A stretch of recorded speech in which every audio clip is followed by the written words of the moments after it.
One cue action. Ya saudara, di masa pandemi COVID-19 penting untuk semua masyarakat tahu bagaimana cara kita untuk mengelola emosi, kemudian mengelola stres untuk bisa menjaga kesehatan mental kita. Dan tentunya dalam beberapa kondisi khususnya ibu hamil yang pasca melahirkan juga penting untuk tahu bagaimana cara agar bisa menjaga kesehatan mentalnya untuk menghadapi setiap perubahan-perubahan dan beradaptasi dengan transisi dari sebelum menikah hingga pasca melahirkan. Dan untuk tahu bagaimana cara kita untuk bisa menjaga kesehatan mental ya, utamanya untuk ibu-ibu pasca melahirkan, kita akan langsung berbincang dengan seorang psikolog klinis. Di samping Nitya ada Kak Mira dan kita akan langsung bertanya tentang tips-tipsnya. Halo Kak, apa kabar hari ini Kak? Baik, luar biasa Kak ya. Nah tentunya nih Kak, tema kita tentang kesehatan mental ibu pasca melahirkan. Kenapa sih Kak kita penting untuk tahu nih dan penting untuk menjaga kesehatan mental khususnya terutama untuk ibu-ibu pasca melahirkan? Iya betul Nitya. Jadi terima kasih untuk ibu-ibu itu pasca melahirkan itu pasti akan mengalami transisi biopsikososial dari biologisnya, fisiknya ya, psikologisnya, jadi kesehatan mental, emosinya, daya pikirnya, tingkah lakunya, dan perubahan nilai-nilai budayanya. Jadi perlu sekali kita meningkatkan kesadaran bahwa pentingnya ibu-ibu itu perlu mendapat dukungan sosial Nitya. Perlunya ibu-ibu itu mengembangkan coping stresnya, dan pada masa pandemi ini akan ekstra sekali upayanya untuk pengelolaan atau manajemen stresnya. Maka dari itu penting sekali untuk diperhatikan. Kak, terutama nih yang kita tahu yang paling nampak adalah perubahan fisik ya Kak ya pada ibu-ibu yang pasca melahirkan. Kenapa Kak perubahan fisik itu membawa perubahan suasana hati juga nih kepada ibu-ibu pasca melahirkan? Betul. Jadi perubahan fisik itu di mana ibu-ibu pasca melahirkan itu kan ada perubahan bentuk dan ukuran fisiologisnya.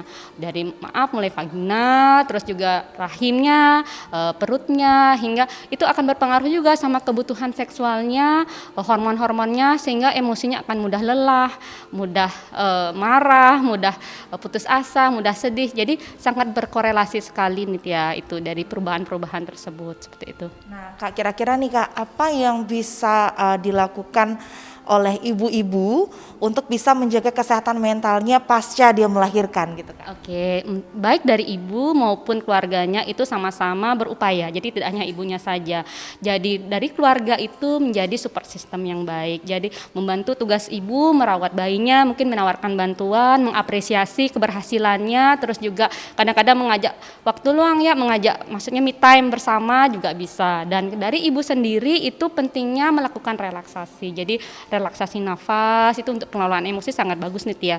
Lalu juga dari ibu sendiri pentingnya mindset positif. Jadi tidak apa-apa loh kalau kita tuh memerlukan bantuan. Kadang-kadang kita memang merasa putus asa, merasa lelah, tapi kita harus terbuka. Kita harus belajar mengkomunikasikan apa yang menjadi hambatan-hambatan kita, dan terutama ibu-ibu juga perlu me time. Kadang-kadang tidur siang, mungkin hobi, mungkin nonton Korea, mungkin sekali-sekali boleh gitu ya, ataupun kadang-kadang berkomunikasi, bercanda dengan bayinya itu juga membangun bonding seperti itu. Nah khususnya untuk keluarga yang mendampingi ibu-ibu pasca melahirkan ini kayak ada suami dan juga ada anggota keluarga yang lain. Nah karena kalau untuk beberapa masalah-masalah emosional yang dialami oleh ibu pasca melahirkan itu kan tidak sepenuhnya kita salahkan kepada ibu. Nah apa yang bisa dilakukan sebagai suami dan keluarga begitu untuk bisa mendukung perubahan-perubahan yang dialami oleh ibu pasca melahirkan? Pastinya merupakan masa yang sangat sulit sekali Nitya bagi ibu yang mengalami kondisi pasca melahirkan masa nifas. Itu mungkin akan berbeda situasinya untuk anak pertama, kedua, dan ketiga. Khususnya anak pertama dia masih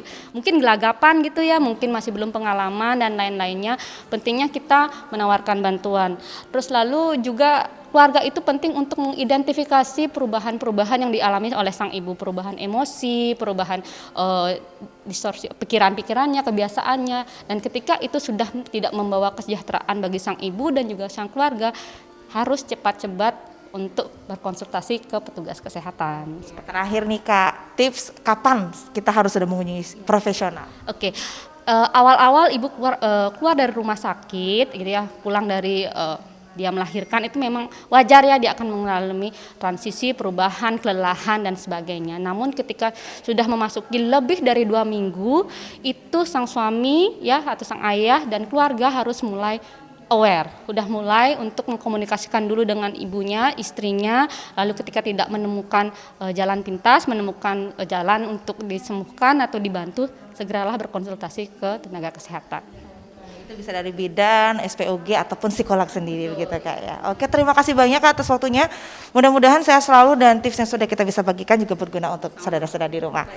Ya saudara, itu dia tadi berbagai tips yang diberikan oleh Kak Mira ya selaku seorang psikolog klinis untuk bisa menjaga kesehatan mental khususnya kepada ibu hamil pasca melahirkan juga.